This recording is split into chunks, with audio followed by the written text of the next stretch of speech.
नमस्कार, सिनेमा संवाद में आपका स्वागत है। मेरा नाम है Amitabh.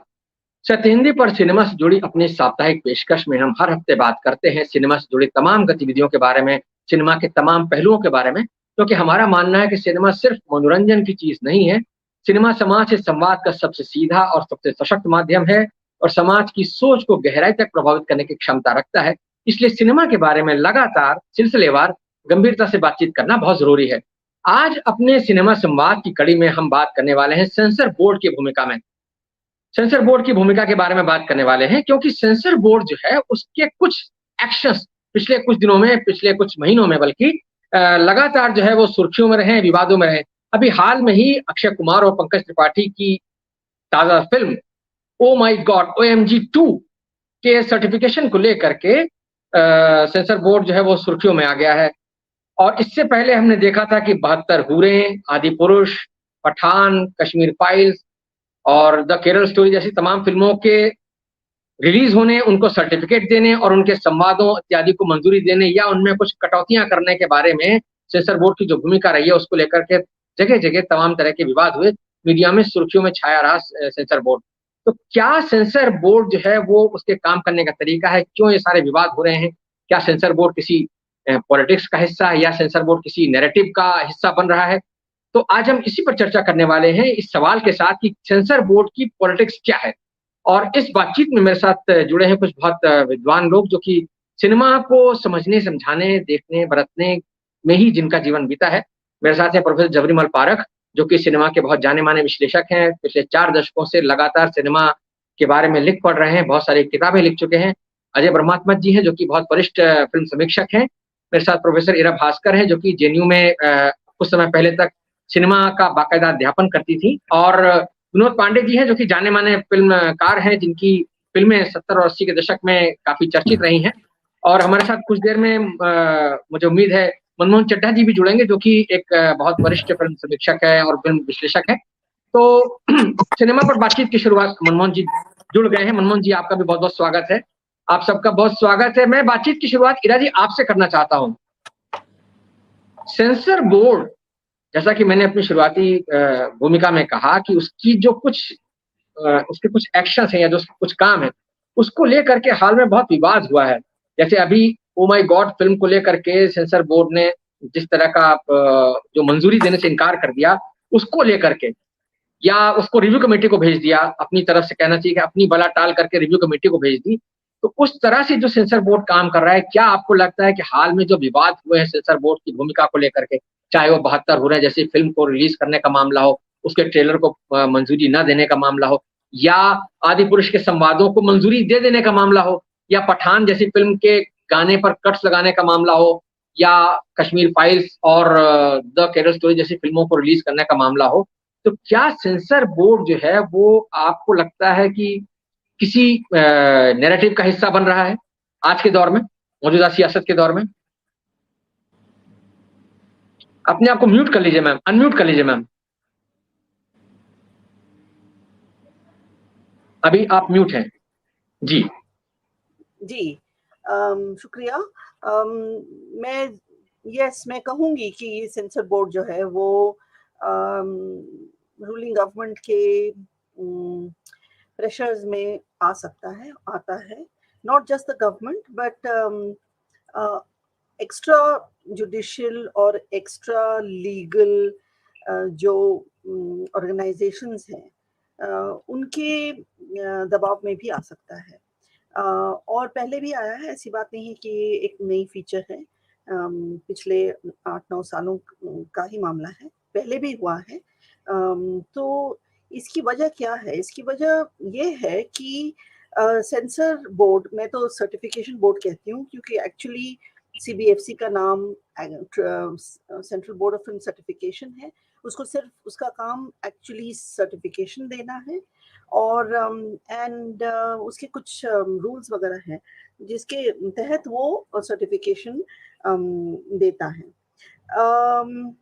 What is the process? Process ये है कि पहले तो एडवाइजरी कमेटी फिल्म देखती है और कुछ एक सर्टिफिकेट देती है। अगर फिल्म मेकर उस सर्टिफिकेट से खुश नहीं है, जैसे कि अगर एडवाइजरी पहली वाली कमेटी जो है एग्जामिनिंग कमेटी, अगर वो कमेटी ए सर्टिफिकेट दे देती है, तो फिल्म मेकर का अधिकार है कि वो रिवाइजिंग कमेटी के लिए कहे। मोस्ट ऑफ द टाइम, ज्यादातर रिवाइजिंग कमेटी की मांग फिल्म मेकर करते हैं अक्सर। लेकिन ये जो एग्जाम्पल आपने दिया है, ये उदाहरण जो आपने दिया है, उसमें सीबीएफसी ने रिवाइजिंग कमेटी को भेज दिया ओ माय गॉड वाला। ओ माय गॉड 2 का जो एग्जाम्पल है, वो आदि पुरुष के उदाहरण के और आदि पुरुष के रिलीज के बाद जो कंट्रोवर्सीज हुई हैं, उसको लेके अपने आप को, जैसे आपने कहा, अपने आप को सुरक्षित रखने के लिए उन्होंने रिवाइजिंग कमेटी को भेज दिया है, सो दैट जिससे कि वो डायलॉग्स वगैरह पर थोड़ा ध्यान दें और देखें कि ये ज्यादा कंट्रोवर्सी रिलीज के बाद नहीं करे। तो रिलीजन को लेके आजकल बहुत सेंसिटिविटी है, और ये सिर्फ गवर्नमेंट का मामला नहीं है, ये बेसिकली भक्तों का मामला है, हिंदुत्व बेस्ड ऑर्गेनाइजेशंस और हिंदुत्व सिंपैथेटिक ऑर्गेनाइजेशंस का भी मामला है, लोगों का मामला है। तो उनका प्रभाव इतना ज्यादा हो रहा है कि लोग जरा सा केयरफुल रहना चाहते हैं। तो यही वजह है जो ओ माय गॉड को लेके, मतलब फिल्म तो रिलीज नहीं हुई है, I have no idea. Trailer और टीजर देखा मैंने, मुझे तो कुछ खास उसमें नहीं लगा, ऐसा आपत्ति वाली बातें नहीं लगी। लेकिन प्रॉब्लम ये है कि कोई भी इशू जो रिलीजन से जुड़ा है या जो हिंदू कोई भी भगवान से जुड़ा हुआ हो, उसको लेके लोग बहुत सेंसिटिव हैं। इसकी वजह से लोग थोड़ा सा केयरफुल भी रहना चाहते हैं। एंड आई थिंक ये बात, जो जितने सारे आपने एग्जांपल्स दिए वो सब अलग अलग इश्यूज हैं एक्चुअली, सारे एक जैसे नहीं हैं। I don't think Kashmir files में को लेके कोई भी सेंसर का प्रॉब्लम हुआ था, बल्कि film was released without any, I don't think कोई कट्स थे। जो भी कंट्रोवर्सी हुई वो बाद में हुई, रिलीज के बाद हुई, जो, और वो भी भक्तों का कंट्रोवर्सी नहीं था, वो कंट्रोवर्सी जो भी हुई वो अलग दिशा से आई थी। तो ये सारे, और केरल स्टोरी का भी वही है। तो आई थिंक एग्जांपल्स अलग अलग हैं। तो अगर हम स्पेसिफिक प्रश्न, आपका कोई स्पेसिफिक प्रश्न कोई खास फिल्म को लेके है, तो उस पर हम बात कर सकते हैं। मैं अपने एक्सपीरियंस से, पहले के एक्सपीरियंस से, सीबीएफसी के एक्सपीरियंस से एक दो एग्जाम्पल यहाँ पे लाना चाहूंगी। एक फिल्म थी साडा हक, जो पंजाबी फिल्म थी, जिसको लेके भी कंट्रोवर्सी हुई थी। उसमें एग्जामिनिंग कमेटी ने कुछ आई थिंक रिफ्यूज कर दी थी एग्जामिनिंग कमेटी ने। उसके बाद film maker went to revising committee, वहां से क्लियर हो गई, रिलीज भी हो गई। उसके बाद बैन लगा दिया गया पंजाब में, हरियाणा में। उसके बाद film maker went to FCAT, वहां से क्लियर होकर बाद में फिल्म रिलीज हुई। एंड दैट फिल्म, वो फिल्म थी पंजाब टेररिज्म के ऊपर, और उसको लेके काफी कुछ हुआ था। एक वो फिल्म थी, एक हरुड थी फिल्म जो कि कश्मीर पे थी, उसको लेके भी सेंसिटिविटीज बहुत थी। एंड उसका डिस्कोर्स बाद में आप अगर डिस्कस करना चाहें तो हम बाद में बात कर सकते। और फिर एमएसजी, जो राम रहीम मेरा सच्चा सौदा के जो हेड है, उनकी जो फिल्म थी एमएसजी, उसको लेके काफी कुछ हुआ था। तो ये सारे एग्जाम्पल्स अलग अलग हैं। आपके भी एग्जाम्पल्स, उदाहरण जो आपने दिए हैं, वो भी सारे अलग अलग हैं। क्या हुआ था विश्वरूपम जैसा एग्जाम्पल, जैसे विश्वरूपम में कमल हासन की फिल्म थी, उसमें जयललिता ने बैन में रोक लगा दी थी, and she did it through Muslim organisations. तो तरह तरह के law and order is the clause जिसको लेके लोग अक्सर फिल्म को बैन करना चाहते हैं कि इससे प्रॉब्लम होगा। फिल्म जब रिलीज होती है तो ऐसा कुछ नहीं होता है। फायर के साथ भी ऐसा ही हुआ था। तो बहुत लंबी हिस्ट्री है सीबीएफसी की इन ऐसी फिल्मों को लेके। फर्क क्या है आज, खास करके लॉ एंड ऑर्डर तो एक एक्सक्यूज है, लेकिन खास करके रिलीजियस आइडेंटिटी, हिंदू हो या मुस्लिम हो, उसको लेके ज्यादा सेंसिटिविटीज बढ़ी हुई है। तो मैं तो ये कहूँ।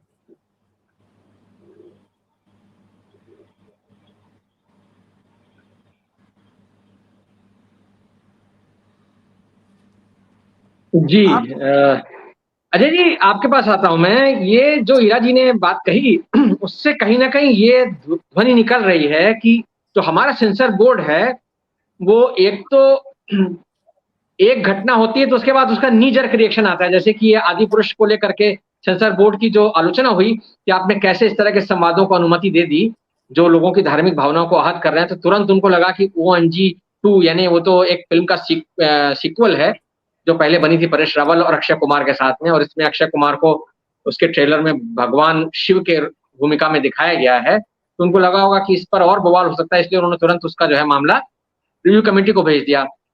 दूसरा जो और सारी बातें जो इरा जी ने कही और जो मैंने एग्जाम्पल कोट किए थे, उससे ऐसा लगता है कि हमारा सेंसर बोर्ड जो है वो लोगों को कुछ मतलब मॉरल पुलिसिंग भी करना चाहता है।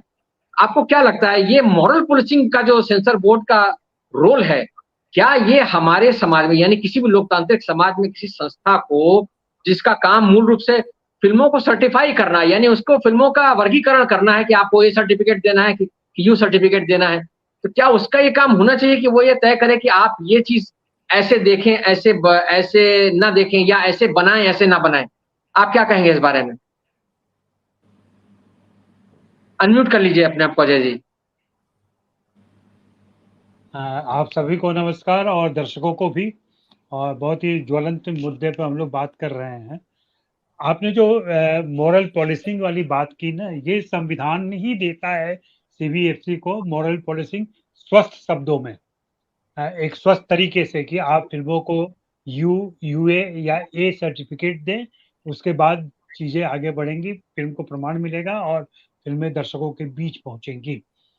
तो उसके अपने रूल्स हैं, उसके गाइड्स हैं जो मिले हुए हैं, संविधान प्रदत्त है, उसके अनुसार ही CBFC के मेंबरान काम करते हैं। लेकिन हम जानते हैं कि CBFC के मेंबरान कौन होते हैं। अमूमन क्या मतलब पूरी तरह से सेंट्रल गवर्नमेंट ही इसकी नियुक्ति करती है, वही इनके सदस्यों का चुनाव करती है, वही इसके चेयरमैन का चुनाव करती है। CEO तो सरकारी पद है, वो वहां से ही आता है।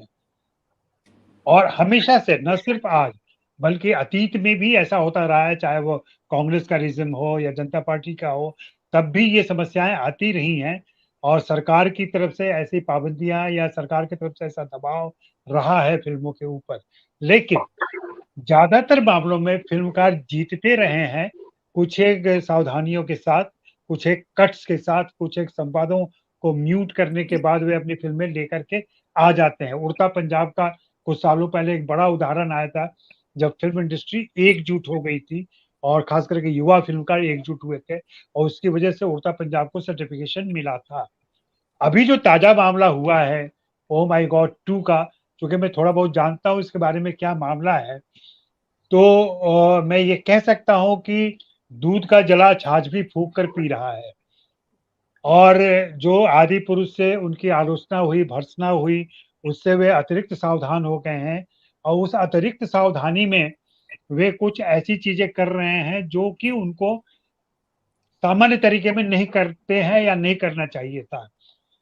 इस मुद्दे पर सबसे बड़ी बात जो फिल्मकारों ने उठाई है, और वो बहुत इंपॉर्टेंट मुद्दा है, कि CBFC में जब फिल्म जमा की गई, CBFC के जो एडवाइजरी कमेटी थी जो फिल्म देख रही थी, उसके और फिल्मकार के बीच में जो बातें हुई, वो बातें पब्लिक में कैसे आई।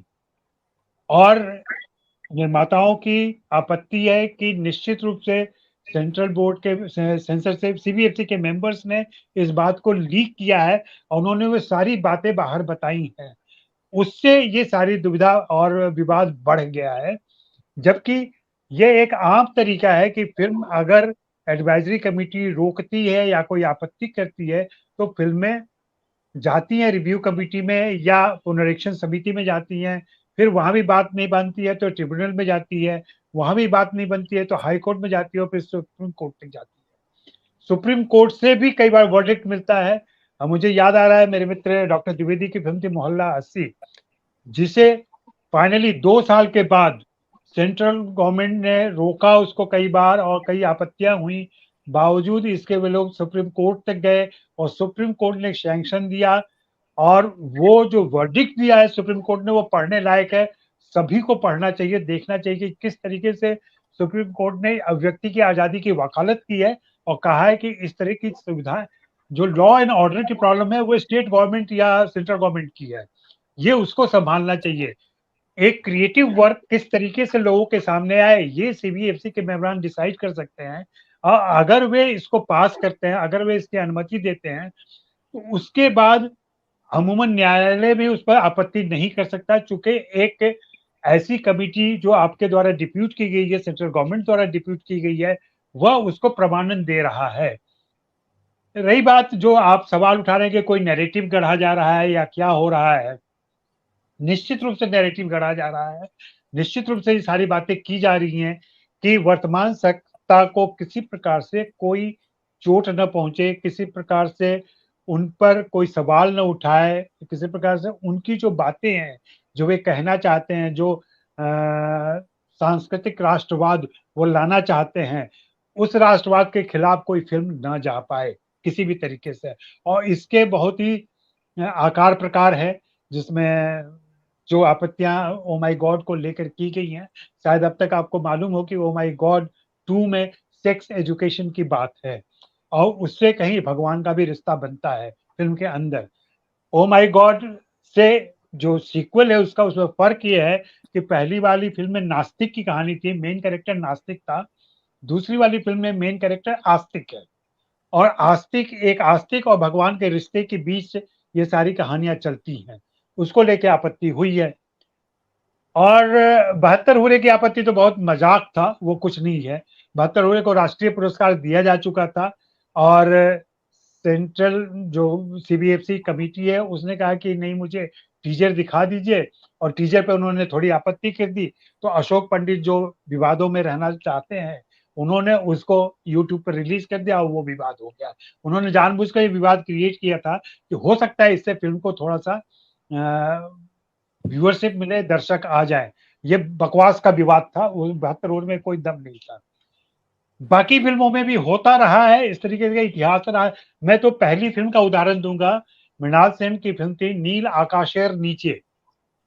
ये 1958 की फिल्म थी। उस समय मृणाल सेन ने यह फिल्म महादेवी वर्मा के एक संस्मरण पर बनाई थी और इस फिल्म को बैन कर दिया गया था। ये पहली प्रतिबंधित फिल्म है हिंदी भारतीय भाषाओं की। और तब हेमंत कुमार जो इस फिल्म के निर्माता थे, उन्होंने मृणाल सेन के साथ इस फिल्म की एक स्पेशल शो दिल्ली में आयोजित किया, जहां नेहरू जी भी पहुंचे, राजेंद्र प्रसाद भी पहुंचे, और फिर नेहरू जी ने खुद परमिशन दिया कि नहीं, ये बकवास है, इस पर कोई पाबंदी नहीं होनी चाहिए, कोई प्रतिबंध नहीं होनी चाहिए, ये फिल्म दिखाई जानी चाहिए। ऐसे एक दो उदाहरण इंदिरा गांधी के समय भी मिलते हैं, जब इंदिरा गांधी को फिल्म दिखाई गई और उन्होंने इसको परमिशन दे दिया। मुझे लगता है कि आज भी कहते हैं ना, मुद्दई सुस्त गवाह चुस्त। राजा क्या चाहता है या प्रधानमंत्री क्या चाहते हैं या वर्तमान सत्ता क्या चाहती है, उससे ज्यादा उनके जो सिपहसालार हैं, जो उनके सलाहकार हैं, वो ज्यादा अटेंटिव हो गए हैं कि हमें शायद आशीर्वाद मिल जाए कि देखिए हम कितनी सावधानी से काम कर रहे हैं, देखिए हमने उनको रोक दिया। मुझे इस पर सोचना होगा या देखना होगा आप लोगों को भी कि क्या वास्तव में सरकारी निर्देश मिला है कि ऐसा ही करना है आपको, या जो कमेटी उन्होंने चुन के दी है वो विशेष रूप से सक्रिय हो गई है और ऐसी चीजें कर रही है ताकि वो प्रशासन के गुड बुक में आ सके, शासन के गुड बुक में आ सके। तो कई लेयर्स हैं, जैसे ईरा जी ने कहा कि हर फिल्म का मामला अलग है, हर फिल्म का विवाद अलग है, लेकिन ये विवाद होता रहा है। असल में क्या है कि भारतीय संविधान की धारा 19(1) में यह सुविधा तो मिलती है कि भाषा और व्यक्ति की आजादी है, लेकिन 19(2) में तुरंत मिलता है कि इस पर प्रतिबंध भी लगाया जा सकता है। तो सरकार के पास सारे प्रावधान हैं जो आपकी व्यक्ति की आजादी भी दे, चाहे तो, और न चाहे तो उस व्यक्ति की आजादी पर अंकुश भी लगा दे। जी अमिताभ, आगे। शुक्रिया अजय जी। विनोद जी, एक फिल्मकार के तौर पर आपका अनुभव सेंसर के साथ कैसा रहा है, इसके बारे में हम जानना चाहेंगे। खासतौर से जो अभी का माहौल चल रहा है उसको अपने समय से अगर आप तुलना करके हमें बता सकें कुछ घटनाओं के हवाले से, कि क्या जो सेंसर बोर्ड है, जैसा कि अजय जी ने अभी जिक्र किया एक फिल्म के बारे में कि नेहरू जी ने देखी, राजेंद्र प्रसाद ने देखी और फिर उसको उन्होंने मतलब मंजूरी दे दी। इंदिरा गांधी के समय में उन्होंने जिक्र किया, हालांकि इंदिरा गांधी के समय में इमरजेंसी भी लगी थी, जो हमने देखा उस समय तो बहुत सारी फिल्में प्रतिबंधित हो गई थी। बहुत सारी फिल्में, यानी आंधी सिर्फ जो है इस वजह से प्रतिबंधित हो गई कि उसमें सुचित्रा सेन की हेयर स्टाइल जो है वो कहीं ना कहीं मिलती थी उसे। तो एक फिल्मकार के तौर पर आपका क्या तजुर्बा रहा है, और जो हम मॉरल पुलिसिंग वाली बात कर रहे हैं या जो नैरेटिव सेट करने वाली बात कर रहे हैं, क्या ये मतलब चला आ रहा है शुरू से, जब से सेंसर बोर्ड बना है तब से, या ये आपको लगता है कि हाल के कुछ समय में ज्यादा बढ़ गया है? विनोद जी। नमस्कार। मेरी आवाज आ रही है ना ठीक से? जी जी आ रही है। You see, let's be frank and fair and admit, censor board ही कहते हैं हम ज्यादातर इसे, इट्स ए पॉलिटिकल टूल, और ये पॉलिटिकल टूल इन ए वे शुरू से ही रहा है, इंसेप्शन से भी रहा है। इसको कहते ही सेंसर बोर्ड थे। ये जद्दोजहद फिल्म इंडस्ट्री के लोगों ने ही की कि इसका नाम बदला गया। इस बात पे कई कमेटीज आई, शायद खोसला कमेटी थी जिसमें ये क्लियरली कहा गया था इसकी ज़रूरत नहीं है। एंड तो अल्टीमेटली जो रेजोल्यूशन हुआ डिस्कशंस के बाद, काफ़ी फिल्म इंडस्ट्री की तरफ से प्रतिरोध करने के बाद, वो ये हुआ कि आपको फिल्मों को बैन वगैरह करने का अधिकार होगा ही नहीं। वो अधिकार स्टेट का है, स्टेट की इंस्टीट्यूशंस हैं, उनको जस्टिफाई करना पड़ेगा कोर्ट्स में, तभी हो सकता है। आपको अधिकार सिर्फ एक है, वो खुद फिल्म इंडस्ट्री के लोगों ने माना, क्योंकि हम में से बहुत से लोग फिल्में सोच समझ कर बनाते हैं कि ये किसके लिए सूटेबल है। बहुत से लोग एडल्ट फिल्में ही एडल्ट ऑडियंस के लिए बनाते हैं। मैंने भी एडल्ट ऑडियंस के लिए बनाई है, पर मेरा एडल्ट का जो मेरा अंदाज है, समझ है, वो अलग है। मैं समझता हूँ कि एडल्ट वो है जो समझ सके, जो मानसिक तौर पर जो डेवलप्ड हो। मैं तो ये मान के चलता हूँ। लेकिन इसको अब्यूज किया गया, मेरे हिसाब से कंसिस्टेंटली किया गया, और यूं भी किया गया कि हमने कभी जम के प्रतिरोध नहीं किया।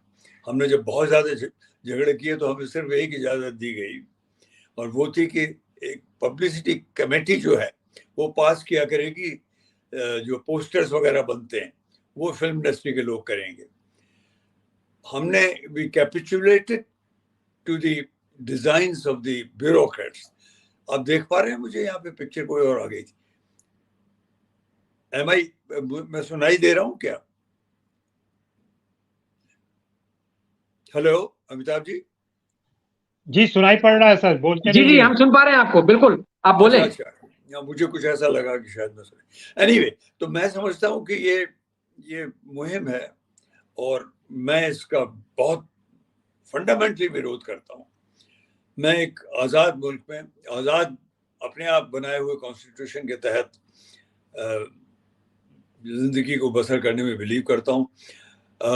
अजय जी ने बड़ी इंपॉर्टेंट बात कही कि कॉन्स्टिट्यूशन में भी there are controversies in the sections of the constitution, पर वहाँ पे कहीं ना कहीं ये उम्मीद की गई है, मेरा ख्याल है, जो लोग कॉन्स्टिट्यूशन को अप्लाई करते हैं, कि आप you will use your good sense, because fundamentally I think the founding fathers of our nation, as well as especially the constitution which gives us a sense of being, उन्होंने ये अपेक्षा की थी कि जो क्रिएटिव वर्ल्ड के लोग हैं उन्हें आज़ादी होगी अपने आप को एक्सप्रेस करने के लिए, as long as it is done with a sense of responsibility. और उसका एहसास, उसका अंदाज, उसका पूरी तरह से क्या होना चाहिए क्या नहीं होना चाहिए फिल्म इंडस्ट्री के लोगों को है। Now coming back to this entire thing of these times, अभी तो I am very confuse, because एक तरफ वो पता नहीं क्यों किसी फिल्म को पास करते हैं और किसी फिल्म को रोक देते हैं। I mean, in my view, films like Kashmir files या केरला स्टोरी, कश्मीर फाइल्स तो मैंने थोड़ी सी देखी, उसके बाद I could very clearly understand the intention of the maker. I'm sorry to say he's a fellow being, but I think मेरे हिसाब से उस तरह की फिल्म हमारी पूरी क्रिएटिव आर्ट के ऊपर धब्बा लगाती है। तब एक दफे को हमारे भी दिमाग में आता है कि यार प्रतिबंध, एक सेंसिबल प्रतिबंध चाहिए। But look at this, our prime minister started praising that film. तो क्या करेंगे? I mean, the censor board, in my view, in the present form, is a very confused body. It's entirely a political tool, राजनीतिक हथियार है ये। मैं बनाऊंगा तो मुझे मेरी साफ सुथरी फिल्म को भी रोक देंगे शायद, क्योंकि मेरे विचार सबको मालूम है। तो I feel very sad as a filmmaker. Coming back to my own, आपने पूछा था अपना खुद का तजुर्बा कोई हो? Yes, एक अमेजिंग चीज है। मैं सबसे पहली फिल्म का अगर जिक्र करूं आपसे, वो थी एक बार फिर।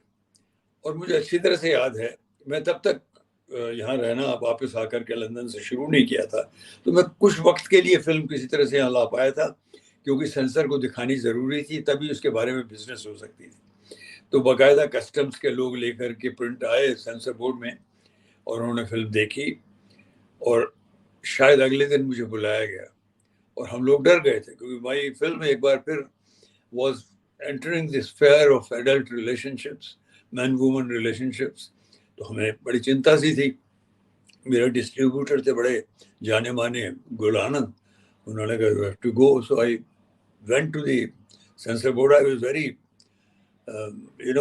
वरीड, क्या होगा। मैंने सब अपने पैसे लगाए हुए थे उस फिल्म में, तो मुझे बड़ी जल्दी बुला लिया गया। उस जमाने में मिसेस मोहिले, अपर्णा मोहिले, एक रीजनल ऑफिसर होती थी, इंचार्ज होती थी, बहुत सुलझी हुई महिला थी।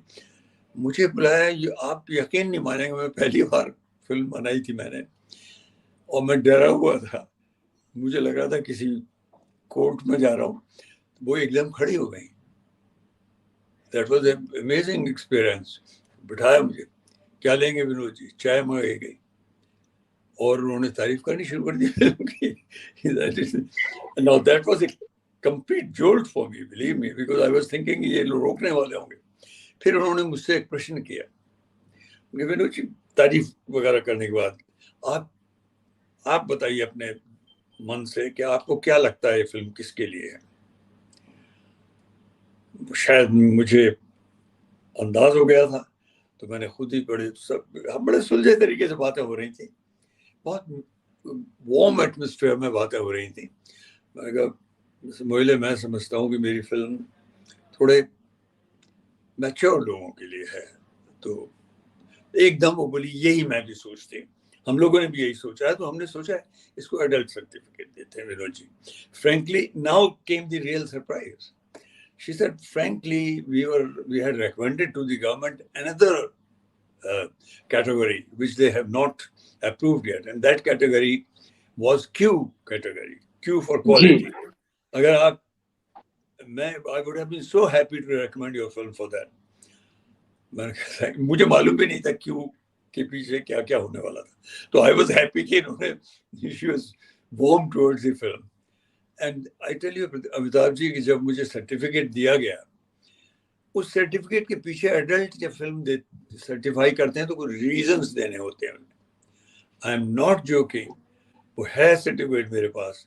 वो जो रीजंस उन्होंने जिस भाषा में दिए, that became my almost my publicity pitch.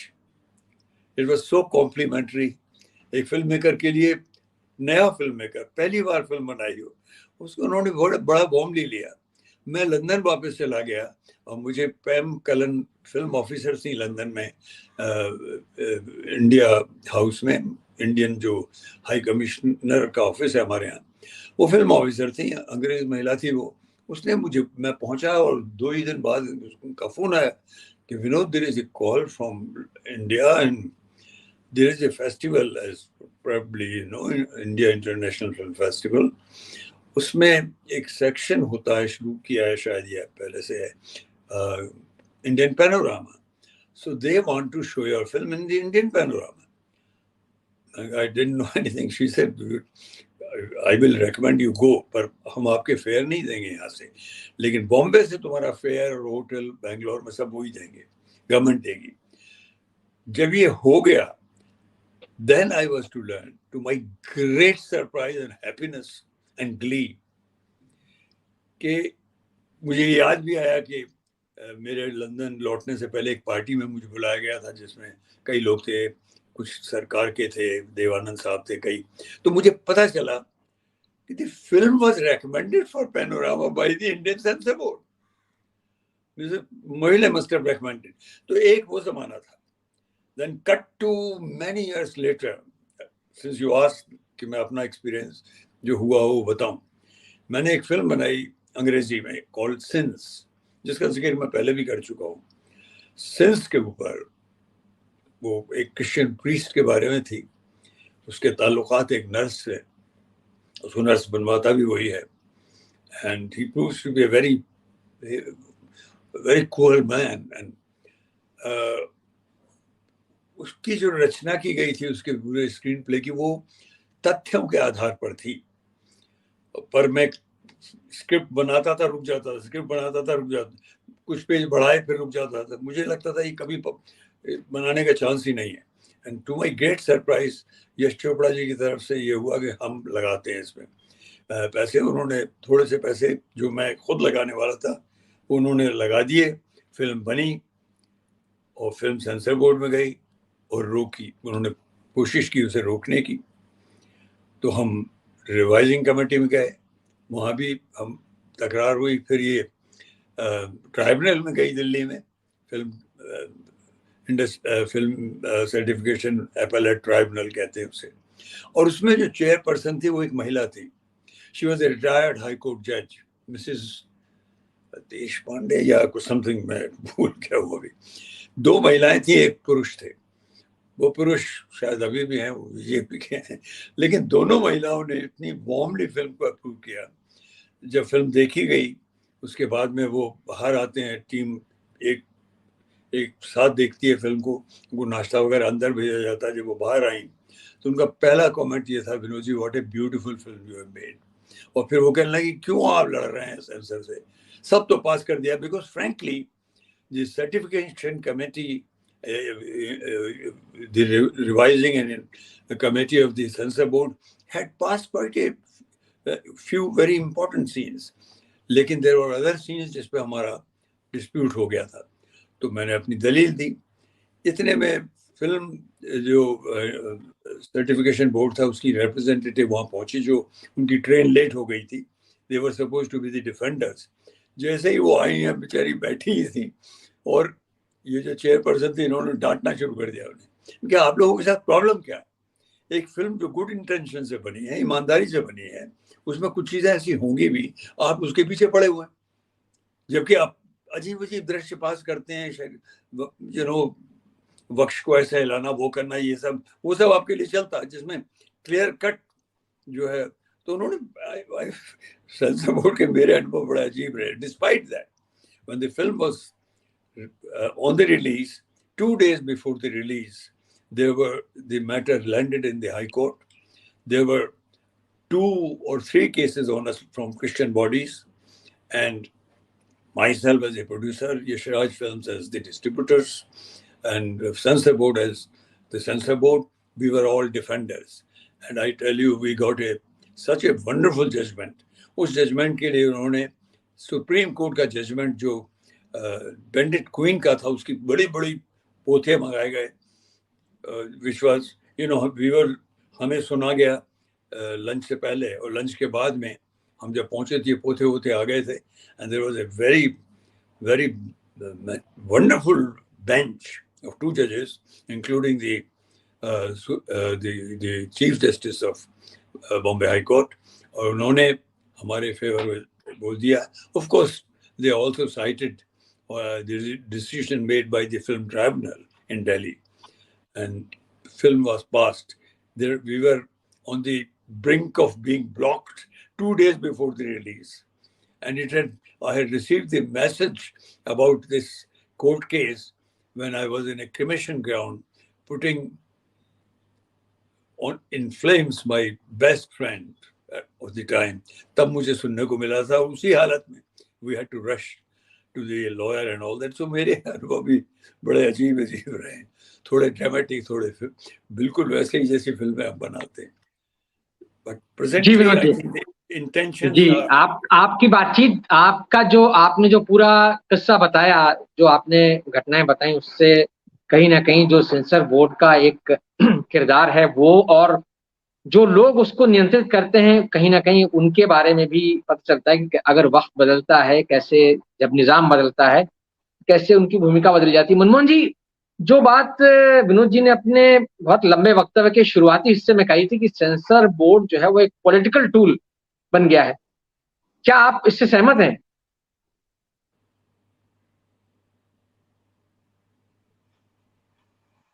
पहले तो ये नमस्कार से मित्रों को नमस्कार। पहले तो ये सेंसर बोर्ड जो अपने आप में या फिल्म सर्टिफिकेशन बोर्ड है, और जो विनोद जी ने बात कही वो बहुत इम्पोर्टेंट बात कही उन्होंने, एक कि उन्हें शायद ये अधिकार है, मुझे पता नहीं था, क्योंकि मेरे ख्याल से श्याम बेनेगल कमेटी की रिपोर्ट अभी तक लागू नहीं की है भारत सरकार ने, ऐसा मुझे लगता है। जी नहीं लागू हुई है और उसे लागू कर दिया गया है। तो ये जो क्यू वाली बात है, इस पर हम लोग कई बार सोच चुके हैं कि ये क्यू दिया जाना चाहिए फिल्मों को, क्योंकि हमारी जो फिल्में बनती हैं उनमें उनका स्तर ही कुछ ऐसा होता है कि 2% फिल्में ही हमारी क्यू देने लायक शायद हों या ना भी हों। तो और सेंसर बोर्ड जो हो या फिल्म सर्टिफिकेशन बोर्ड जो है वो बहुत शुरू से ही वो हास्यास्पद रहा है, क्योंकि उसमें ये 15 सदस्य चुने जाते हैं, और 15 सदस्य इस तरह से वो लोग होते हैं जो कहीं मतलब सर हमेशा ही ये होता है कि जो सरकार की गुड बुक्स में लोग हैं, डॉक्टर्स हैं, जजेस हैं या और लोग हैं, या मतलब जो भी पब्लिक स्फेयर में थोड़े जाने पहचाने लोग हैं, उन्हें सेंसर बोर्ड का सदस्य बना दिया जाता है, और वो 15 सदस्य होते हैं, और उनका मुख्य ये होता है कि वो फिल्म के विशेषज्ञ नहीं होते। ये लगभग पुरानी अमेरिकी शायद जूरी प्रथा की तरह है, क्योंकि अमेरिका में भी जब जूरी की प्रथा थी तो वो बाद में उन्होंने रियलाइज किया कि ये बड़ी गलत चीज है, इसे हटाना चाहिए।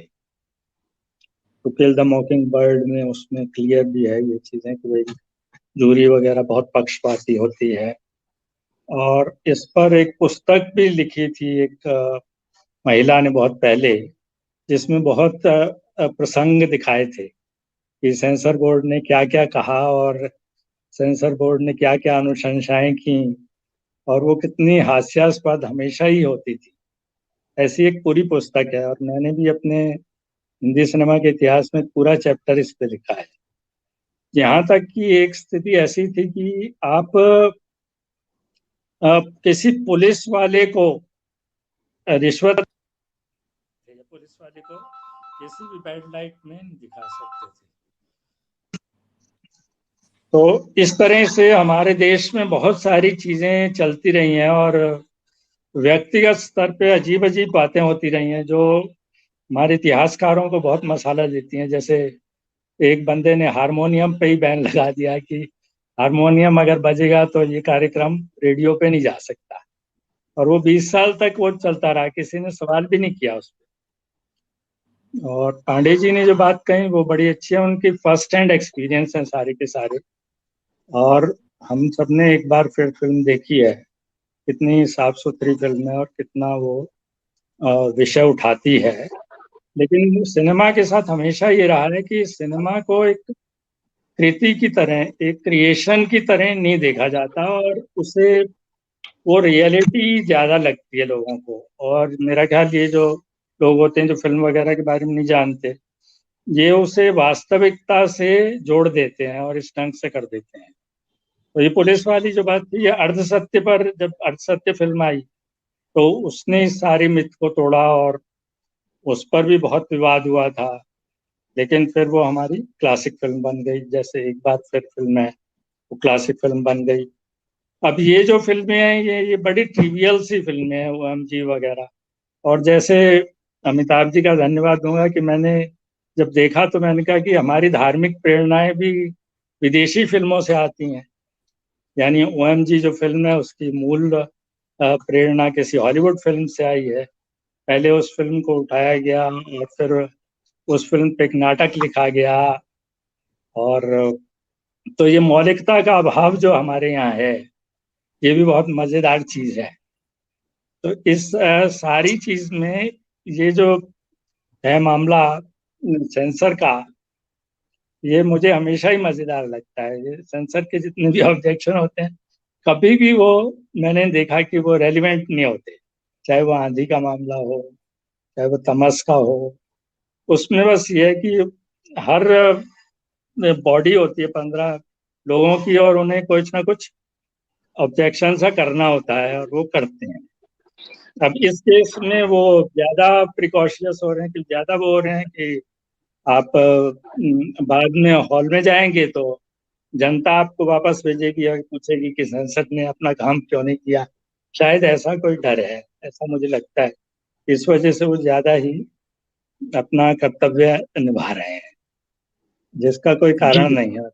फिल्म मेकर ने जो फिल्म बनाई है उसे वैसे के वैसा जाने देना चाहिए और बाद में फिल्म मेकर है रिस्पॉन्सिबल उसके लिए जो भी हो रहा है। फिर इस तरह के तर्क आप पिछली बार भी सुन रहे थे कि हमारे यहाँ जो पिछली हमारी 2-3 मीटिंग हुई उनमें इस तरह की बातें आ रही थी कि कई बच्चे भी फिल्म देखते हैं, ये है वो है, इसलिए फिल्म पर सेंसर होना बहुत जरूरी है। तो फिल्म सेंसर के पक्ष में भी बहुत सारी बातें होती रहती हैं जो मेरे हिसाब से तो हमेशा ये बात है कि बेनेगल साहब ने जो बात कही कि हमें किसी फिल्म पे कटवट नहीं लगाना है और हमें सीधा एक सर्टिफिकेट देना है उसके पास, और सर्टिफिकेट की रेंज हम बढ़ा सकते हैं, यूए वगैरह से आगे बढ़ा के उसकी 5-7 रेंज कर सकते हैं। आप साफ साफ लिख दीजिए कि फिल्म बच्चों के लिए नहीं है, ये फिल्म ऐसे है, जो भी आप चाहें वो उस पर लिख सकते हैं। लेकिन जो अभिव्यक्ति की स्वतंत्रता है उसमें सिनेमा हमारे यहाँ उलझ के रह गया है, क्योंकि सिनेमा को बहुत ज्यादा यथार्थवादी ढंग से देखते हैं और वो पर्दे पे जो भी घट रहा होता है उसे ठीक से विश्लेषित नहीं कर पाते। जैसे अगर मैं मजाक में कहूँ तो हो सकता है कि एक्टर ने मना कर दिया और कहा हो कि पहले बिस्लरी की बोतल पानी मंगाओ तो मैं पीऊंगा, और वो कट लगना चाहिए, वैसे मैं ये पानी नहीं पीऊंगा। ऐसा भी हो सकता है। मतलब ये सब कहानियां आती रहती हैं, अफवाहें उड़ती रहती हैं। तो फिल्म मेकिंग अपने आप में कॉम्प्लिकेटेड चीज है और उसे ये 15 लोग कितना समझते हैं, इस बात को लेके हमेशा से ही परेशानियां रही हैं। और ये एक सिस्टम उन्होंने बना दिया है कि समाज के वह सभी वर्गों के लोगों का एक प्रतिनिधित्व सा किया जाए और फिर वो लोग अपनी एक राय दें। अब वो क्या राय देते हैं ये हमेशा कंट्रोवर्सी में रहा है। यही मैं कहूँगा। जी धन्यवाद मनमोहन जी। पारक साहब मैं आपके पास आता हूं। जो बात अभी मनमोहन जी ने कही और उससे पहले के वक्ताओं ने कही, कुल मिला करके सेंसर बोर्ड की जो सार्थकता है कहीं ना कहीं उसी पर प्रश्न उठ रहे हैं कि क्या सेंसर बोर्ड हमारे समाज में, हमारे सिनेमा को सेंसर बोर्ड चाहिए। जो विनोद जी ने अपने तजुर्बे बताए, अजय जी ने जो बात कही, ईरा जी ने जहां से शुरुआत की थी, तो क्या एक तो सवाल ये उठता है कि क्या हमें सेंसर बोर्ड चाहिए। जैसा कि मनमोहन जी कह रहे थे कि भाई आपका काम जो है वो किसी को रोक, मतलब कट्स लगाना नहीं है, आपका काम तो ये भाई सर्टिफिकेशन देना है, आप ये नहीं रोक सकते कि भाई ये करो वो ना करो, जो मॉरल पुलिसिंग वाली बात आ रही थी। एक तो वो सवाल है। दूसरा, क्या हमारा सेंसर बोर्ड जो है, जैसा कि अभी यहाँ बातचीत में सामने आ रहा है, बहुत पुराने उदाहरण भी दिए गए, क्योंकि हमारा सेंसर बोर्ड बहुत पुराने कानून के तहत संचालित हो रहा है, यानी 1952 का जो सिनेमेटोग्राफ एक्ट है उसी के तहत आज भी संचालित हो रहा है। तो क्या आपको लगता है कि जो जमाना बदला है, अगर बदला है तो जमाने की सेंसिबिलिटीज अगर बदली है तो क्या उसमें तब्दीली की जरूरत नहीं है? क्या उसको और खुला नहीं होना चाहिए? यानी अगर जिस फिल्म के संदर्भ से हमने बात शुरू की, ओ माय गॉड सीक्वल जो है 2, अगर उसमें सेक्स एजुकेशन का सवाल आ रहा है तो आज के समाज के संदर्भ में सेक्स एजुकेशन एक बहुत जरूरी मुद्दा है, ये हम सब मानते हैं। और जो लोग फिल्म बना रहे हैं, जो लोग सेंसर बोर्ड में बैठे हैं या जो सरकार में बैठे हैं, वे भी शायद ये मानेंगे कि हाँ ये एक जरूरी मुद्दा है। लेकिन उसको किस तरह से दिखाना है, या अगर किसी फिल्म में कोई भगवान का चित्र आ गया तो उसमें इस तरह की कोई कहानी नहीं आ सकती है, ये अगर तय कर दिया जाए या इसको लेकर के अगर कहीं कोई रोक टोक हो, तो क्या इससे ये नहीं साबित होता कि सेंसर बोर्ड की जो अभी की सेंसिबिलिटी है वो नए जमाने के हिसाब से ना होकर के जो हमारे पुराने वैल्यूज हैं, वो वहीं पर अटकी हुई है और उसी की वजह से सारी समस्या आ रही है। कि या ये भी हो सकता है कि उसको लगता हो कि नहीं, हमें अपने पॉलिटिकल मास्टर्स को जो है नाराज नहीं करना है। जैसा कि विनोद जी ने कहा कि पॉलिटिकल टूल है, तो पॉलिटिकल मास्टर्स को नाराज नहीं करना है तो कश्मीर फाइल्स को तो वो रिलीज कर देंगे और द केरल स्टोरी को भी रिलीज कर देंगे, 72 होरे भी रिलीज हो जाएंगी।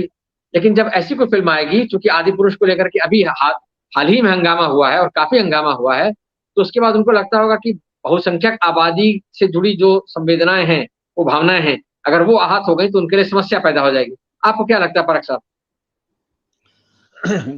आपने कई सारे सवाल उठा दिए हैं।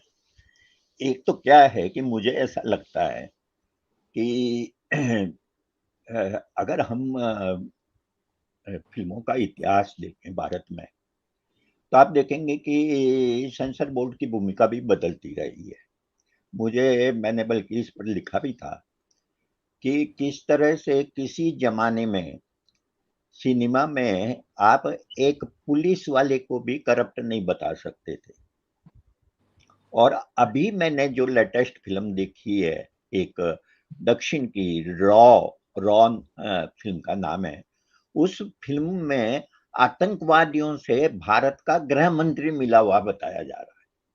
और अगर आप पिछले 50 साल में ध्यान दें तो धीरे धीरे यह बदलाव हुआ है। धीरे धीरे पहले पुलिस को करप्ट बताया जाने लगा, उसके बाद में सरकारी अफसरों को, फिर जजों को, फिर मंत्रियों को, और इस तरह से यह बदलाव होने लगा। यह एक तरह के पॉलिटिकल सोच में आए बदलाव का भी है। पहले यह था कि करप्ट दिखाएंगे तो बुरा असर पड़ेगा लोगों पर, कि देखो इस तरह के लोग हैं।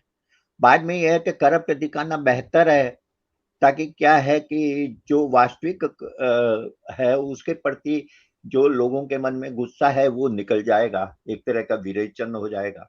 और आप देखेंगे, और इसी तरह से आप वायलेंस को भी देखें कि पहले वायलेंस का जो लेवल था, वायलेंस जो जिस रूप में था 50-60 की फिल्मों में, और अब तक वायलेंस जहाँ पहुंचा है उसमें जमीन आसमान का अंतर है। लेकिन जो महत्वपूर्ण बात है आज की तारीख में, जिसके कारण मुझे लगता है कि सेंसर बोर्ड की कोई उपयोगिता आज की तारीख में रह नहीं गई है, वो इस रूप में कि आप देखेंगे कि जो फिल्में ओटीटी पर रिलीज हो रही है, जो सीरियल ओटीटी पर रिलीज हो रहे हैं, वो तो सेंसर नहीं होते हैं, वो तो सीधे रिलीज होते हैं, और उसमें सब तरह का मटेरियल होता है, सब तरह के मतलब कंटेंट होता है, और प्रस्तुति का ढंग भी अलग अलग होता है, जो शायद फिल्म के तौर पर अगर सीधे ओटीटी पर न जाके सेंसर बोर्ड के पास जाए तो हो सकता है कि वो रिलीज ना हो। तो इसलिए मुझे लगता, और फिर सबसे बड़ी बात यह है कि आपके पास जो स्मार्टफोन है, उस स्मार्टफोन पर सरकार के चाहने और न चाहने के बावजूद बहुत सारी पोर्नोग्राफी हर समय अवेलेबल रहती है, और जिसे बच्चे भी देखते हैं, बड़े भी देखते हैं। तो कहने का मतलब यह है कि सेंसर बोर्ड किसे सेंसर कर रहा है, किस चीज को किससे छुपा रहा है, ये आज की तारीख में कोई खास मतलब नहीं रह गया। तब क्या रह गया है? वो रह गया है वही जिसके कारण कहानी बनती है, और वो कहानी ये बनती है कि आनंद पटवर्धन के डॉक्यूमेंट्री फिल्में हर समय जो है सेंसर बोर्ड में जाकर अटक जाती थी, और उनको supreme court, high court, supreme court तक जाना पड़ता था। उनकी फिल्मों में तो कोई वल्गैरिटी का सवाल नहीं था, सवाल था पॉलिटिकल। मैंने कल ही वो पूरा विवरण पढ़ा था कि किस तरह से उनकी वार एंड पीस नाम की जो डॉक्यूमेंट्री फिल्म थी, उस फिल्म को पहले एग्जामिनिंग कमेटी ने जो है 6 संशोधन करने के लिए कहा, तो फिर रिव्यू कमेटी के पास भेजा, उन्होंने 21 संशोधन करने के लिए कहा, फिर जो है ट्राइब्यूनल के पास गया तो उन्होंने 2 के लिए कहा, और उसके बाद में जब कोर्ट में गया तो कोर्ट ने उसे पूरा का पूरा यथावत पास कर दिया, और ये लगभग उनकी सभी डॉक्यूमेंट्री थे। तो इसके लिए मेरी ख्याल सेंसर बोर्ड के संदर्भ में सबसे महत्वपूर्ण सवाल जो है वो पॉलिटिकल सवाल है, और उस पॉलिटिकल सवाल के मूल में जैसा कि अजय ने कहा, मूल में है हमारे यहाँ अभिव्यक्ति की स्वतंत्रता का जो एक्ट है, जो क्लॉज है 19, उसी में है। उसमें जिसमें पहली में एक कहा गया है बोलने की आजादी है, लिखने की आजादी है, दिखाने की आजादी है, और उसके जस्ट बाद में यह कह दिया गया है कि लेकिन अगर इससे जनता के बीच में किसी तरह का कोई जो हलचल पैदा होती हो, कोई किसी तरह का हंगामा होने की संभावना हो, तो राज्य को यह अधिकार है कि वो उसको प्रतिबंधित कर सकती है। ये राज्य को जो यह अधिकार दे दिया गया है, क्योंकि उसको डिफाइन नहीं किया गया है, सिर्फ ये कहा गया है कि जिससे भी डिस्टरबेंस पैदा हो। अब डिस्टरबेंस तो पैदा पहले नहीं होगा ना, डिस्टरबेंस तो बाद में पैदा होगा, लेकिन आप प्रतिबंध तो पहले लगा देते हैं, और पहले लगा के एक तरह से आप दबाव पैदा करते हैं कि नहीं, आप इस तरह की नहीं उस तरह की फिल्में दिखाएं। अब इसमें इसका संदेह बहुत ज्यादा है कि आप कश्मीर फाइल्स और केरला स्टोरी को तो पास कर देंगे, जिससे भी डिस्टरबेंस होने की संभावनाएं थी, जिससे डिस्टरबेंस हुआ भी, लेकिन आप ऐसी कोई फिल्म जिसमें कि जो विचार उसमें रखे गए थे, जो कम्युनल विचार उसमें रखे गए थे इन दोनों फिल्मों में, हो सकता है कि उसके विपरीत विचारों में उनकी आलोचना करने वाले, सांप्रदायिक विचार रखने वालों की आलोचना करने वालों की फिल्म पर प्रतिबंध लगा दी जाए और उन्हें कट करने के लिए कहा जाए, जिसका उदाहरण है आनंद पटवर्धन की फिल्म है। तो मेरे कहने का मतलब यह है कि जैसे न्यूज़पेपर निकलता है, जैसे टीवी पर प्रोग्राम आते हैं, उसी तरह से फिल्मकारों को अपनी फिल्म जनता के बीच में ले जानी चाहिए, बिना किसी सेंसर के ये होना चाहिए। और उसके बाद में अगर कोई समस्या आए तो कोर्ट है, कोर्ट में जाके किसी को कोई ऐतराज हो तो कहे, बजाय इसके कि वो सेंसर बोर्ड, अच्छा ये तो आप सभी कह चुके हैं कि सेंसर बोर्ड में जो सदस्य रखे जाते हैं उसके बारे में कुछ भी नहीं लिखा हुआ है। यही लिखा हुआ है कि केंद्र सरकार उनको नियुक्त करेगी, और वो केंद्र सरकार किस आधार पर नियुक्त करेगी, और ये नियुक्त करना और कहना चाहिए कि मतलब कहीं ना कोई ऐसी प्रक्रिया तो डेमोक्रेटिक प्रक्रिया होनी चाहिए ना, जो अलग अलग वर्गों का रिप्रेजेंटेशन करे ठीक से, लेकिन वो तो नहीं होता है। ये देखा जाता है अभी पिछले कम से कम लंबे समय से हम देख रहे हैं कि ऐसे लोग उसके चेयरमैन बन रहे हैं या ऐसे लोग उसके सदस्य बन रहे हैं जिन्हें फिल्म के बारे में कोई समझ नहीं होती, जिन्हें साहित्य के बारे में, जिन्हें क्रिएटिविटी के बारे में कोई समझ नहीं होती, तो जाहिर है कि ऊपर से जो कहा जाता है उसी के अनुसार वो करते हैं।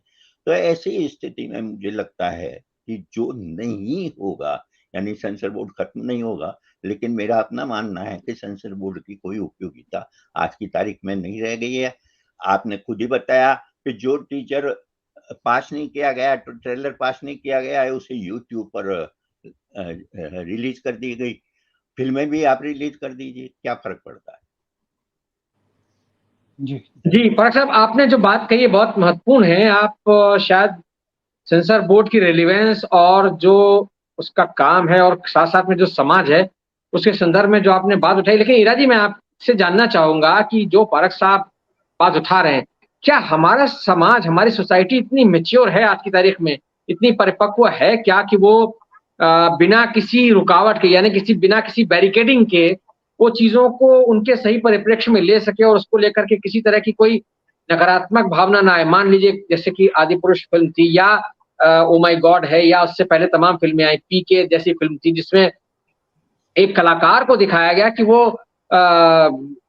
शिव का रोल कर रहा है और वो रोल करते हुए बाथरूम में जाता है, टॉयलेट में जाता है, वहां बंद हो जाता है, किसी कारण से कहानी में उसको बहुत दिलचस्प ढंग से पिरोया गया है, लेकिन उसको लेकर के लोगों ने बहुत हंगामा मचाया कि आप तो हमारे भगवानों का मजाक उड़ा रहे हैं, जबकि वो भगवान की बात ही नहीं थी, वो तो एक कलाकार एक भूमिका कर रहा है। तो जब हमारा समाज इतना परिपक्व नहीं है तो उसको किसी न किसी तरह का तो एक बैरिकेड चाहिए, जो जहां से कोई छन्नी चाहिए जहां से चीजें फिल्टर होकर के आए, वरना तो पता नहीं इस समाज में क्या होगा। हमें मालूम है कि गर्म हवा जैसी फिल्म पर भी विवाद हुआ था। इससे पहले हमको ये भी मालूम है कि यश चोपड़ा ने जो फिल्म बनाई थी धर्मपुत्र, उस फिल्म को लेकर के लोग इतने नाराज हो गए कि उन्होंने, और ये बात तो 50s की है, जब मुल्क नया नया आजादी हुआ था, लोगों ने सिनेमा हॉल में तोड़फोड़ कर दी। उसके बाद यश चोपड़ा ने तौबा कर लिया कि मैं कभी कोई पॉलिटिकल फिल्म बनाऊंगा ही नहीं। वो एकदम सीधे मतलब रोमांस की तरफ मुड़ गए। तो आपसे मैं ये जानना चाहता हूँ, जो समाज का मसला है, क्योंकि एक तो सेंसर बोर्ड एक पहलू है इस पूरी समस्या का, लेकिन सोसाइटी भी तो उतनी मैच्योर नहीं है, हम क्या करें फिर? जी, सही कहा आपने। Actually the main problem is education. Education है ही नहीं हमारे यहाँ, एंड एजुकेशन पे तो ध्यान दिया ही नहीं गया है। And as a result and कई बार क्रिटिकल थिंकिंग के खिलाफ ही होती है गवर्नमेंट, जैसे आजकल है।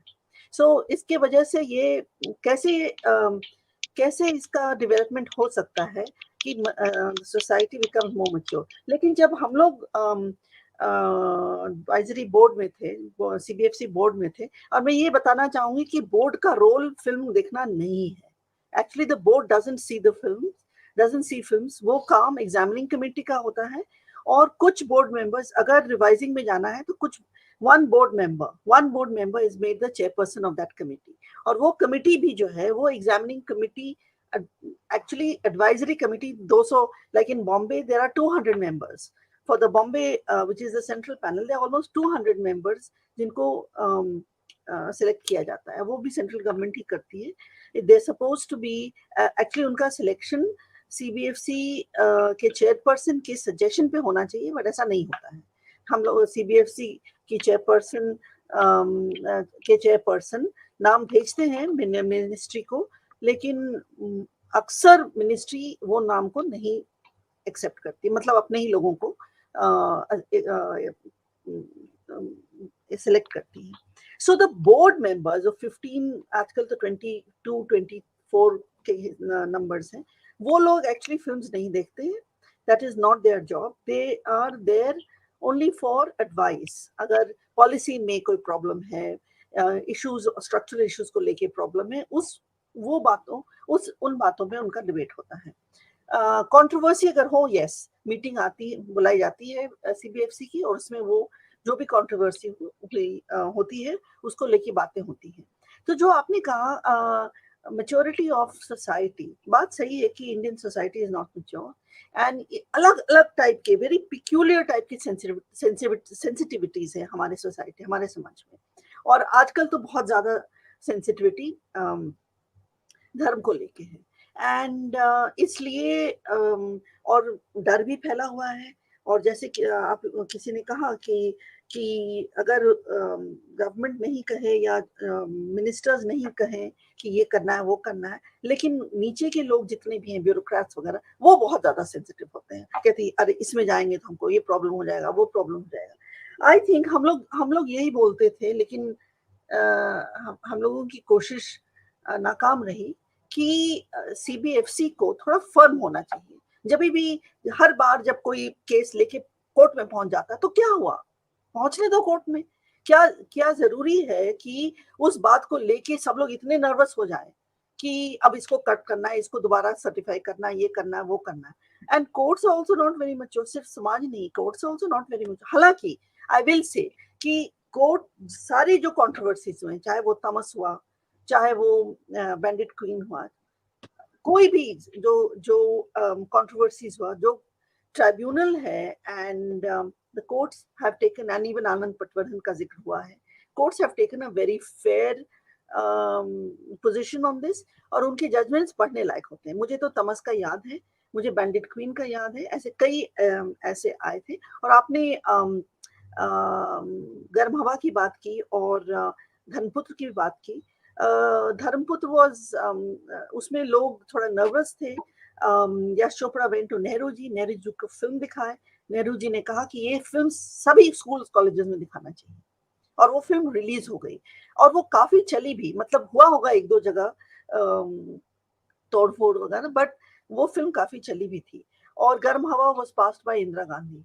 Again nervousness, unnecessary nervousness. So actually we have to understand कि जो सीबीएफसी की एग्जामिनिंग कमेटी है, जिसमें हर सेंटर में डिपेंडिंग ऑन कितना बड़ा वो सेंटर है, कितनी फिल्में वहाँ आती हैं फॉर सर्टिफिकेशन, उसके हिसाब से मेंबर्स जो बोर्ड के not the board members but the advisory committee के जो मेंबर्स होते हैं वो बहुत होते हैं। उसी मेंबर्स जैसे 200 हैं इन बॉम्बे, उसी में से हर फिल्म के लिए एक पैनल चूज किया जाता है and that is the panel that forms the first panel for examining.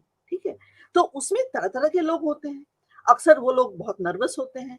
वो लोग, आई रिमेम्बर मैं चक्रव्यूह फिल्म एक थी जिसमें टाटा बिरला सॉन्ग को लेके बहुत कंट्रोवर्सी हुई थी, और उस वक्त लीला सैमसन चेयरपर्सन थी। उन्होंने मुझे कहा, क्योंकि जो बॉम्बे के लोग थे वो नहीं अवेलेबल थे, और Anjum was part of the script also, so he couldn't be asked.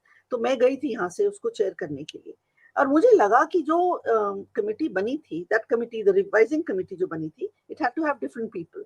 तो कमेटी के लोग बहुत ज्यादा नर्वस होते थे। वो कहते थे, मैम देखिए यहाँ पे झंडा दिखाया जा रहा है, ये नक्सलाइट झंडा है, तो इसको काट देना चाहिए। सर क्यों काटना चाहिए? जब वो ऑर्गेनाइजेशन ही माओइस्ट है तो उनका झंडा लगेगा या कि इंडिपेंडेंट इंडिया का झंडा लगा? क्या झंडा लगेगा? तो organisation is a Maoist organisation, तो ऑब्वियसली उनका झंडा लगेगा। So I think people are very nervous, और ये इस फिल्म में ऐसा हुआ, उस फिल्म में नहीं हुआ। I mean the reasons are not similar. अलग अलग लोग हैं, उनके अलग अलग प्रक्रिया, अलग अलग सोच होती है, उसकी वजह से वो प्रक्रिया जो है अलग दिख जाती है। So the point is not कि censor board is a homogeneous entity, it is not a homogeneous entity, and उसमें बहुत तरह के अलग अलग विचार के लोग होते हैं। और अगर रिवाइजिंग कमेटी का, like in my case, because my view was very firm, that film got cleared with a UA with very minimal cuts। जो पहले के जो सॉन्ग था बिरला टाटा वाला सॉन्ग, वो नहीं कट हुआ because I was quite firm on it। So the point is कि अगर आप एक पोजीशन लें, ये कंट्रोवर्सीज तो होती रहती हैं, लेकिन अगर CBFC के बोर्ड मेंबर्स या चेयरपर्सन अगर फर्म पोजीशन लें that in favor of freedom of expression, I don't think इतना ज्यादा कंट्रोवर्सी हुआ। लेकिन लोग इतने नर्वस हो जाते हैं कि वो नहीं लेते हैं। एंड जैसे कि पठान का आपने जिक्र किया, पठान में बहुत कंट्रोवर्सी हुआ अबाउट दैट बेशरम रंग सॉन्ग, एंड अगर आप देखें तो एक्चुअली कट नहीं है उस सॉन्ग में। अगर आप देखें, जब फाइनली जब सॉन्ग देखा मैंने और जब मैं फिल्म देखने गई, मे बी 1-2 सेकेंड्स का एक इमेज को हटा दिया होगा, but basically song remains the same. तो आई थिंक हल्ला बहुत होता है प्रेस में, अक्सर लोग कुछ कहते नहीं है, film makers don't say anything because वो नहीं चाहते हैं कि वो अपने व्यूज को प्रेस तक पहुंचा दें before the release of the film. But बेशरम रंग सॉन्ग की कंट्रोवर्सी के बाद अगर आप फिल्म देखें तो वो सॉन्ग वहाँ है, उसमें कुछ खास कट्स भी नहीं है, और जो इंटेंशन रहा था फिल्म मेकर्स का वो है एक्चुअली। तो I think the people at the top, हल्ला होता रहता है, people at the top if they take a position, then now this is not always true because Kashmir files को without any problems पास कर दिया गया था, and Kerala story को भी पास कर दिया। I haven't seen Kerala story, so I don't know, but from what I read उसमें भी कुछ खास प्रॉब्लम नहीं आई। तो आई डोंट थिंक CBFC का रोल है कि इसके डायलॉग्स अच्छे हैं कि नहीं है इसको हम देखें। क्वालिटी पर कंसर्न या क्वालिटी को देखना CBFC का काम नहीं है। तरह तरह के फिल्म मेकर्स हो तो तरह तरह की बातें होती हैं। ऑडियंस को फाइनली डिसाइड करना चाहिए कि क्या है। आदि पुरुष को ऑडियंस का रिएक्शन मिला, उससे CBFC को इतना नर्वस होने की क्या जरूरत है? अगर राइटर ऐसा ही है तो क्या कर सकते हैं? जी, आप जो कह रही हैं कि CBFC को इतना नर्वस होने की क्या जरूरत है, सारा मसला वही है। नर्वस इसलिए हो जाते हैं लोग क्योंकि उनको लगता है कि जो भी हम काम करेंगे, जो भी हम सर्टिफिकेशन देंगे या जो मंजूरी हम देंगे, उसका आगे जाकर क्या असर होगा, और जिन्होंने हमें उस कुर्सी पर बिठाया है फिर वो कैसे रिएक्ट करेंगे। असली मसला यहाँ पर आके फंस जाता है। तो आज जो बातचीत रही, बातचीत बहुत विचारोत्तेजक, बहुत गंभीर विषय पर बहुत दिलचस्प और बहुत विस्तार से बातचीत हुई। सेंसर बोर्ड की भूमिका दरअसल बहुत महत्वपूर्ण है हमारे देश में सिनेमा के संदर्भ में, और फिल्मों को आम दर्शकों तक सैनिटाइज करके पहुंचाने के मामले में सेंसर बोर्ड एक बहुत इम्पोर्टेंट भूमिका निभाता रहा है। लेकिन जैसा कि इस बातचीत से एक स्वर ये भी निकल के आया कि ये सेंसर बोर्ड जो है वो ओवर द ईयर्स यानी इतने सालों में धीरे धीरे करके वो एक पॉलिटिकल टूल बन गया है। तो जो सरकार होती है उसकी जो विचारधारा होती है या उसका जिस तरफ झुकाव होता है उसके हिसाब से अगर फिल्में बनती तब तो उनको सेंसर बोर्ड जो है वो बगैर किसी बहुत ज्यादा काट छांट के मंजूरी दे देता है। वरना अगर कहीं किसी समुदाय को या किसी अलग अलग तरीके से कहीं किसी चोट पहुंचती हो, भावनाओं का मसला आ जाता है, तो वहां पर सेंसर बोर्ड के जो है हम देखते हैं, जो आपने नर्वस शब्द का इस्तेमाल किया वो नर्वसनेस दिखती है, उसके हाथ पैर फूल जाते हैं, या ये कहें कि वो सख्ती दिखाता है। बहरहाल इस बातचीत के लिए आप सबका बहुत बहुत शुक्रिया। उम्मीद करता हूँ दर्शकों को भी ये बातचीत बहुत पसंद आई होगी। अगले हफ्ते हम फिर हाजिर होंगे किसी नए विषय के साथ में। तब तक के लिए आप सबका बहुत बहुत धन्यवाद।